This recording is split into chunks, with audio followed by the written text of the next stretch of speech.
Hi friends, അപ്പോൾ ദേ ഇന്ന് മുതൽ നമ്മുടെ തെങ്കരപ്പൂരം സ്റ്റാർട്ട് ചെയ്തിരിക്കുകയാണ്. അപ്പോൾ ദേ ഇനി അങ്ങോട്ട് അതിൻ്റെ വ്ളോഗൊക്കെ ആയിരിക്കും. 12 ദിവസവും 13 ദിവസമൊക്കെ നമുക്ക് അതിൻ്റെ വീഡിയോ ആയിട്ട് വരുന്നുണ്ട്. അപ്പോൾ ദേ ഞങ്ങൾ രാവിലെ രാത്രി ഇതേ 7 മണി 8 മണിയൊക്കെ ആയപ്പോഴേക്കും ഞങ്ങൾ അമ്പലത്തിലേക്ക് വന്നു. അപ്പോൾ അവിടെ കൊടിയേറ്റത്തിനുള്ള പൂജ നടന്നുകൊണ്ടിരിക്കുകയാണ്. അങ്ങനെ ഇതേ നമ്മുടെ പൂരം കൊടിയേറിയിരിക്കുകയാണ്.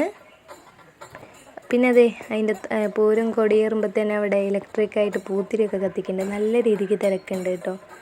പൂരമൊക്കെ കൊടിയേറി പിന്നെ ഇനി ചുറ്റുവിളക്ക് ആകുമ്പോഴേക്ക് ദീപം തെളിയിക്കും ചുറ്റും. അപ്പോൾ ദേ ഞാനും ചേച്ചിയും പിന്നെ ബാക്കിയുള്ളവരൊക്കെ അത് തെളിയിക്കുകയാണ്. അപ്പോൾ നല്ല രീതിക്ക് കാറ്റടിക്കുന്നുണ്ട്. കുറേ വട്ടം തെളിയിച്ചു, പിന്നെ അത് കെടും, പിന്നെയും തെളിയിക്കും.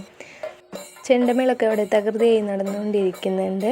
പിന്നെ നമ്മുടെ അടുത്ത ലക്ഷ്യം കഞ്ഞി കുടിക്കണമല്ലോ, അന്നദാനം ഉണ്ട്. അപ്പോൾ നമുക്ക് ഇവിടെ കഞ്ഞിയും പുഴുക്കൊക്കെയാണ്. നല്ല തിരക്കുണ്ട് പറഞ്ഞല്ലോ, അതുകൊണ്ട് നല്ല രീതിക്ക് കഞ്ഞിക്കും വരിയുണ്ടായിരുന്നു. അപ്പോൾ ഇന്നത്തെ വീഡിയോ ഇത്രയുള്ള വീഡിയോ ഇഷ്ടമുള്ള ലൈക്ക് ഷെയർ ചെയ്യുക.